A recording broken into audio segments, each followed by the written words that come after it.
முருங்கைக்காய் போட்ட மீன் குழம்பு. இந்த மீன் குழம்பு எப்படி செய்யுங்கிறத நெக்ஸ்ட் வீடியோ எடுத்து போடுறேன்.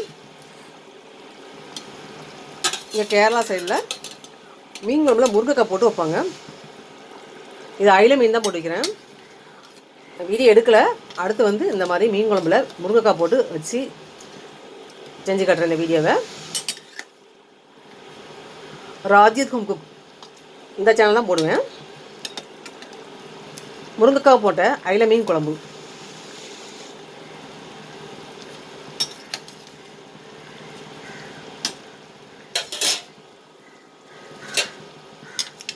முருங்கைக்காய் போட்டு யாரும் மீன் குழம்பு வச்சுருக்க மாட்டீங்க. இது கொஞ்சம் டிஃப்ரெண்ட்டாக இருக்கும். டேஸ்ட் நல்லா வாசனையும் ருசியும் அருமையாக இருக்கும். இது வீடியோ எடுக்கலை. நெக்ஸ்ட் வந்து அடுத்து வந்து இந்த மாதிரி முருங்கைக்காய் போட்டு மீன் குழம்பு செஞ்சு கட்டுறேன். அந்த வீடியோ எடுத்து அப்லோட் பண்ணுறேன் என்னோடய சேனலில் ராஜ்யத் ஹோம் குக்.